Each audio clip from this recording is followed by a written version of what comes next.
Olá, começa aqui mais uma edição do Diálogo com as candidaturas à reitoria da UFSM, série de entrevistas na qual a Sedufes me recebe as 3 chapas que concorrem no pleito dos dias 27 e 28 de junho na universidade. Na edição de hoje, nós recebemos a chapa 3, composta pelas professoras Helenise Sangoy Antunes e Laura Fonseca. E antes de irmos para a primeira pergunta, vamos relembrar as regras para as entrevistas com as 3 chapas. A entrevista contará com 6 perguntas idênticas para todas as candidaturas e que foram previamente enviadas às chapas. O tempo para cada resposta é de até 5 minutos. Vocês serão informadas quando faltar 1 minuto e também quando se completarem 5 minutos. Nesse quesito, por óbvio, pedimos a colaboração para que tenhamos uma entrevista concisa e direta. Cada pergunta deve ser respondida por apenas uma pessoa, sendo que a escolha fica a critério da chapa. Não haverá edição de conteúdo no material e, inclusive por isso, pedimos que o tempo seja respeitado. A veiculação de cada entrevista obedecerá à ordem das próprias chapas e todas serão divulgadas no mesmo dia em nosso site e nossas redes sociais. É importante dizer que essas regras têm como objetivo promover 3 entrevistas que sejam realizadas nas mesmas condições, sem qualquer prejuízo ou favorecimento. Tanto a metodologia das entrevistas quanto as próprias perguntas foram definidas pela diretoria da Sedufes com auxílio da assessoria de imprensa da entidade. Então, vamos partir para a primeira pergunta. Primeiro, bem-vindas, professoras. Obrigada. Quem responde a primeira pergunta é a professora Laura. Professora, no final de 2016 foi aprovado o congelamento dos investimentos federais por 20 anos. Mas já antes disso, especialmente desde 2014, as universidades públicas vivem um cotidiano de redução de verbas. Esse cenário tem afetado os setores essenciais das universidades, como segurança e limpeza. Sendo assim, na avaliação de vocês, qual é o papel da reitoria em um contexto de crise política e econômica e de que forma vocês pretendem enfrentar essa restrição de recursos? Seu tempo começa agora. Obrigada. Inicialmente, um agradecimento, à Sedufes, e essa oportunidade de estarmos aqui apresentando as nossas ideias e ampliando o nosso debate com a categoria e com os demais interessados. A Chapa 3, ela defende fortemente uma reitoria que tenha condições concretas e coragem de enfrentar o desafio dessa conjuntura, que, como bem a questão reporta, ela não inicia agora, ela já vem de um período agravada consideravelmente com o estabelecimento do teto dos gastos e com todas as medidas adicionais que vêm desde o final do ano passado, adensando uma redução do investimento e do repasse de recursos para as universidades. Enfrentar essa conjuntura requer, primeiramente, coragem para, com a gestão, e nunca foi tão requerido o aspecto relacionado à gestão, enfrentar, diagnosticar todas as demandas, diagnosticar o contexto em que nós vamos atuar, compreender a universidade na sua dimensão, que ela envolve outros campos, polos, enfim, todo o seu conjunto de equipamentos e de projetos e ações, o que qualquer gestão responsável tem que fazer, mas mais do que isso, a coragem e a possibilidade diária de fazer diálogos com todos os envolvidos na comunidade acadêmica. Num contexto de crise, de agudização do esfacelamento, inclusive, da esfera pública, que infelizmente nós estamos testemunhando no Brasil, com essa crise que não é só uma crise meramente de retórica econômica, ela é também uma crise institucional, uma crise política, uma conjuntura que impacta diretamente nas instituições do Estado, é fundamental que, junto com o diálogo, a gestão tenha uma postura firme na defesa da esfera pública. Quanto a isso, a Chapa 3, ela, na totalidade do seu programa, ela vem reafirmando ser oposição nessa campanha, oposição à privatização que acontece, não mais tão silenciosa dentro da instituição, uma privatização que combina com o modelo de Estado que nós estamos fortemente contrários. Nossas práticas de luta são históricas, estamos sempre a favor da estatização, da estatização da universidade, radicalmente cumprindo o seu compromisso social e público com a sociedade e também com o conjunto da esfera estatal. Então, nesse sentido, a Chapa 3 ela fica bastante à vontade para responder essa questão. Para nós, o enfrentamento dessa realidade, ela não é solitária, ela não pode ser solitária, ela não pode se resumir a uma intencionalidade de reitoria, ela tem que ser coletiva, ela tem que ser participativa, ela tem que envolver a comunidade acadêmica e ela tem que envolver os setores da sociedade, que nos alimentaram enquanto proposta de programa de campanha. O nosso programa é um programa que contou com a contribuição desde o ano passado, quando inaugurou-se a Frente de Defesa e Democracia, Defesa, Autonomia e Democracia, das universidades, desde aquele momento, com as ocupações, é uma chapa que resulta dessa construção social e coletiva política, uma construção firme na defesa da universidade pública, contrária a toda forma de privatização, porque num conjunto de propostas, o que é num conjunto de propostas muito fácil de se observar, importante dizer que numa conjuntura como descrita na questão que você me apresentou, Bruna, é muito fácil correr para a privatização. É muito fácil aderir ao projeto neoliberal, para lá de neoliberal, porque nesse contexto a gente já pode falar numa glinada mais liberal do que neoliberal. É muito fácil dizer que não tem recurso, que não tem saída, que estamos numa crise e vender a universidade, vender pelas bordas, né, privatizando ela por dentro e por fora, cobrando mensalidades, seja, enfim, construindo equipamentos internos que concorrem com a função estatal. Nesse sentido, a Chapa 13 é bastante objetiva com relação à defesa intransigente da universidade pública e estatal, de qualidade, laica, democrática e que tenha um diálogo permanente interno e externo com a sociedade. Obrigada, professora Laura. Agora partimos para a segunda questão, que será respondida pela professora Helenise. Professora, existem setores da sociedade, inclusive da comunidade universitária, que veem a universidade pública e estatal como dispendiosa, né, e apontam alternativas, como, por exemplo, a busca de parcerias com empresas. Qual que é a avaliação da chapa de vocês sobre as parcerias público-privadas? Seu tempo começa agora. Em primeiro lugar, agradecer essa oportunidade de estar aqui colocando mais a experiência em gestão pública acumulada, tanto com a professora Laura e a minha, no que se refere ao conhecimento da gestão pública, nós acreditamos na importância do controle desses convênios públicos-privados, porque se a gente pensar, tem uma série de convênios públicos-privados que acontecem dentro das universidades, mas o que não tem é o controle, porque o objetivo maior é atingir a sociedade. E quando esses convênios eles só visam o lucro e não visam a transformação da sociedade, eles não têm a necessidade da existência. Então, a Chapa 3, ela se propõe a fazer um trabalho de diagnóstico dessa realidade, concebendo as potencialidades que essa universidade tem, verificar os convênios públicos privados que já existem na universidade e, a partir disso, estabelecer um controle desses contratos. Porque o que acontece muitas vezes é que nem a própria universidade conhece a existência desses contratos, não sabe os objetivos desse contrato e não sabe também entender que esses trabalhos feitos, principalmente em relação às empresas público-privadas, qual é o objetivo e a existência. Nós não acreditamos no lucro por si só, mas sim num retorno desse conhecimento à sociedade. E é isso que a gente vai se comprometer. Por isso que a professora Laura já reiterou, não é uma proposta da professora Helenise, da professora Laura, é uma proposta construída a partir das ocupações, ouvindo professores, estudantes, técnicos administrativos em educação e a sociedade em geral e os movimentos sociais. Então, a partir desse coletivo, existe essa proposta. Hoje estamos à frente, eu e a professora Laura. Amanhã pode estar na frente outros colegas. Mas o que fica é a luta intransigente em relação à universidade pública, gratuita, laica e de qualidade. E, principalmente, o compromisso com a sociedade. Já nos questionaram, professoras, qual é o compromisso que a universidade tem que ter? E nós calmamente rompemos com a sociedade. É a sociedade que nos mantém e é por ela. E a série de intervenções que acontece hoje na universidade, via Ministério Público, via Controladoria Geral da União, é justamente pela falta da transparência pública.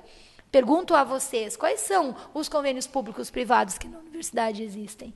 Via fundação, até tem, por iniciativa da própria fundação, um portal ali onde aparece alguns dos projetos que a fundação, que a FATEC tem. Na Agitec também está se tentando isso, mas na íntegra, quais são esses objetivos desses convênios, por que eles existem, qual é o objetivo, qual é o montante financeiro desses convênios, se passa tudo no Conselho Universitário, alguns deles, mas aí eu pergunto para vocês, o Conselho Universitário ainda continua adequado à legislação com 70-30. E quem sabe dessas possibilidades são os gestores. Muitas vezes a transmissão da multiweb não é de uma extrema qualidade, as pessoas também não têm tempo para poder acompanhar. Então, nós acreditamos, sim, numa prestação de contas contínua, permanente, para o principal objetivo que nos mantém, que é a sociedade brasileira.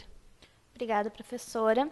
A terceira questão será respondida pela professora Laura, e é a seguinte: a proposta de emenda constitucional que legalizava a cobrança de taxas e mensalidades em cursos de pós-graduação lato sensu, nas universidades públicas, foi derrubada na Câmara dos Deputados, mas julgada legal pelo Supremo Tribunal Federal. Qual a posição de vocês sobre essa cobrança de taxas em cursos de especialização e, em caso de dirigirem ao FSM, pretendem instituir esse tipo de cobrança? O seu tempo começa agora. Obrigada, Bruna. Diretamente, não, nós não pretendemos fazer qualquer cobrança. Como nós já dissemos anteriormente, somos defensoras, pela manutenção da universidade pública gratuita, em toda a sua dimensão, em todos os níveis, em todas as modalidades de curso. Então, enquanto gestoras à frente da reitoria, esse será o nosso posicionamento. A questão do STF, a decisão do STF, ela é a decisão do STF. A universidade, ela deve ser conduzida a partir de um princípio básico consagrado na Constituição, que é da autonomia política, administrativa e financeira. O gozo da autonomia nos deixa confortáveis, assentadas, e confortáveis nesse posicionamento. É da autonomia a escolha de ir pelo caminho mais rápido, como nós já dissemos aqui, que pode ser, sim, apontado por alguns grupos, ou não, ou pela certeza da vocação da universidade pública, que é atender gratuitamente à sociedade, a todos que dela demandam. Então, o nosso posicionamento, nós temos repetidamente colocado, somos contrários à cobrança de qualquer taxa de mensalidade, seja na pós-graduação, lato, estrito sensu, seja na extensão, seja nas nossas atividades. É uma posição que é importante deixar aqui bem registrada, é de um compromisso de uma chapa para a gestão da administração máxima da universidade. A universidade, ela é também organizada nos seus coletivos e nas suas instâncias colegiadas. Provavelmente, a partir da decisão do STF, qualquer das gestões, a próxima ou até a posterior, vai sofrer pressões a partir da decisão do STF para ceder. Com certeza isso vai acontecer. E com certeza nós, empossadas, eu e a professora Helenise, com todo o grupo, conjunto de coletivo que vem nos apoiando, acreditamos que é possível, sim, garantir e manter no âmbito da gestão esse posicionamento. Do futuro, a gente pode pelo menos vislumbrar esses próximos 4 anos com essa posição da gestão. Então, acho que dessa forma eu te respondo. Então, é bem simples para nós fazer essa defesa, porque ela decorre dos princípios e da concepção que nós temos de universidade. Somos contrários a qualquer tipo de cobrança de mensalidade numa universidade pública federal. Obrigada. A quarta pergunta a ser respondida pela professora Helenise Após uma década do início da expansão, alguns campi da UFSM ainda vivem sérias dificuldades. Entre elas, por exemplo, né, os escassos recursos para permanência, o que provoca um alto índice de evasão. Quais as propostas de vocês para qualificar a expansão e quais as políticas no que tange ao acesso e à permanência na UFSM? Seu tempo começa agora. Além das propostas, é o compromisso que tanto eu quanto a professora Laura assumimos em relação a Cachoeira, Frederico e Palmeira, e também um pedacinho de Silveira que ainda existe, que é a manutenção e o tratamento isonômico entre os cursos que estão fora da sede com os da sede. E a gente vê que há uma discrepância nesse tratamento, e isso não pode acontecer. Nos debates que nós fomos nesses espaços, nós reafirmamos a nossa posição. Nós acreditamos que todos nós somos o UFSM e vamos lutar pelas melhores condições de trabalho. E pasmem, por exemplo, nós temos situações onde tem carência de docente, onde tem ainda necessidade de término de casa de estudante, onde tem necessidade de criação de um restaurante ou de um refeitório, que foi um caso que a gente constatou ali em Frederico. Então, tem muitas questões que a gente tem que atuar com muita seriedade, por isso que a gente tem reiterado várias vezes que esse cargo não é um cargo para pessoas que tenham muita leviandade, e que as pessoas tenham leviandade e não tenham compromisso com o projeto coletivo. Nós temos muita clareza nesses princípios e no tratamento isonômico que nós iremos dar entre os campos e a UFSM, porque todos nós somos o UFSM. Obrigada. Quinta questão, então, professora Laura. Como você avalia a participação da sua unidade de ensino no processo estatuinte, né, e quais os próximos passos para a efetivação desse processo na universidade? Seu tempo começa agora. Então, a estatuinte, nesse momento, ela está suspensa, né, por uma decisão que foi tomada umas 3 ou 4 semanas atrás, agora não recordo bem, mas foi uma decisão tomada no sentido de interromper os trabalhos no período da consulta pública, do calendário da consulta pública. A minha unidade de ensino, eu fui eleita para estatuinte pelo CCSH, né? Não foi pela categoria, foi por uma chapa do centro. Depois teve o processo das escolhas pelas categorias. O centro, o CCSH, é um centro que tem se feito presente nas reuniões, nas plenárias e nas comissões da estatuinte. Acho que, para além da participação da unidade de ensino, assim também observo outros centros, o Centro de Educação, a professora Lenise também, discutir o próprio processo estatuinte, como ele está. Ele decepciona, no sentido de que ele ficou esvaziado nas participações das plenárias, inúmeras plenárias sem quórum. Isso é uma questão que é bem séria, que nós esperamos que agora, após a consulta, ao retomar o calendário oficial das plenárias e das comissões, se busque uma alternativa efetiva para esse problema de esvaziamento da estatuinte. Eu acredito que nós encontraremos, enquanto coletivo, uma alternativa, porque não é possível que, depois de tantas tentativas, mais uma vez, nós tenhamos frustrações com relação à alteração do Estatuto da Universidade, que é um estatuto que está bastante defasado. Ele consagra uma concepção ultrapassada, antiga no sentido do que era uma universidade na década de 60, e nós estamos no século XXI, e tem mudanças importantes. Então, eu acredito que nós vamos ter que tentar evitar que, mais uma vez, esse processo de mudança do estatuto fique frustrado. E vamos ter que pensar isso junto com todos os centros e todos os delegados da estatuinte, para que não tenha sido, mais uma vez, uma tentativa frustrada, ou pior, tenha sido apenas usado como uma fachada política, né, no contexto pré-eleitoral, pré-consulta pública, porque também é uma outra impressão que fica entre nós delegados. Né, o esvaziamento, por que que isso está acontecendo. Então, a participação da unidade, nesse sentido, especificamente do CCSH, tem sido bastante, dentro do contexto de esvaziamento, bastante importante, né, comparado até com outros centros. Obrigada. Agora, a nossa última questão, professora Helenise, sobre a IBSER.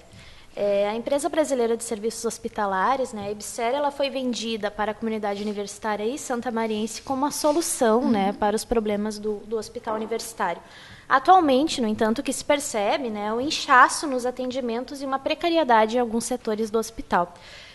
A cedência à EBSER como solução para o USM foi acertada e como vocês avaliam a empresa na UFSM? Seu tempo começa agora. Para nós falar da EBSER é um tema bastante palatável e tranquilo, porque nós, enquanto centro, acompanhamos todo esse processo e aí, como representante do Centro de Educação, a gente fez todas as críticas necessárias a esse modelo. Embora vencidos, né, por uma aprovação lá de referendo do ex-reitor da UFSM, hoje nós temos o USM que coabitam 2 regimes de trabalho, a CLT com regime jurídico único. E muitos colegas desconhecem que os nossos colegas que irão se aposentar pelo regime jurídico único vão entrar em cargo de extinção. Então, são garantias, são planos de carreira, são espaços que a universidade está perdendo. Então, por isso também que esse coletivo se uniu, e logo após as ocupações, para que surgisse a nossa candidatura, onde não existe dúvida do compromisso da gente assumir o USM, do ponto de vista que o USM é o FSM. E nós temos um contingenciamento de em torno de 1.200, 1.500, né, professora Laura, de servidores públicos federais que estão ali à mercê, sem ter noção clara do seu papel dentro daquela importante unidade de ensino. Inclusive, colegas médicos tendo dificuldade para fazer suas atividades de ensino, pesquisa e extensão, que o USM sempre foi palco e que o USM se destacou nacionalmente, internacionalmente, pelo grande potencial de pesquisas que eram desenvolvidas ali dentro. Então, eu, particularmente, como docente há 20 anos na UFSM, nós nos deparamos, eu, professora Laura e nossos apoiadores estamos indo ao USM, conversando com os colegas, e a situação é muito triste de ver colegas pensando até de se aposentar frente à desilusão, porque para a comunidade santamariense e região foi colocado que a EBSER seria a solução e que viria um montante significativo de recursos humanos, o que se constata, mas o que não está havendo é uma gestão que possa conversar entre essa situação, entre os seletistas e ainda os nossos colegas remanescentes do regime jurídico único. E isso causa repercussão no atendimento, isso causa repercussão na própria visão que a comunidade tem em relação a isso. E agravada essa situação, particularmente defendemos o Conselho Universitário o convênio da universidade com o Hospital Regional de Santa Maria, e é outro tema que eu aproveito aqui para denunciar. É impossível que o Hospital Regional de Santa Maria ainda não tenha dado andamento. São 4 anos que esse tema foi palco do Conselho Universitário, do convênio da Universidade Federal de Santa Maria, do USM, com o Hospital Regional de Santa Maria. E até hoje não foi feita nenhuma providência a respeito disso. Então, e isso foi ainda na gestão do atual reitor. Então, eu particularmente assim me questiono bastante como cidadã brasileira. Acredito que esse silenciamento que está acontecendo é algo pernicioso, não é coerente com uma gestão, né, democrática dentro da universidade e principalmente do compromisso que todos nós temos com a saúde e com o atendimento 100% SUS. Porque isso a nossa chapa também defende. Atendimento 100% SUS. Jamais vão defender o desemprego e jamais vão defender também o número significativo de seres humanos que buscam o USM como uma forma de salvar a sua própria vida. Mas temos que agir fortemente e nós nos comprometemos de estar junto ao hospital universitário, porque ele é o FSM.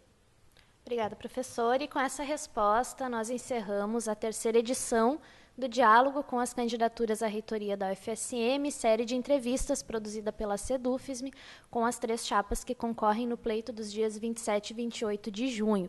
Hoje recebemos aqui a chapa 3, professoras Helenise Sangoy Antunes e Laura Fonseca. Obrigada a vocês pela disponibilidade, por aceitarem o convite, e obrigada a vocês pela audiência.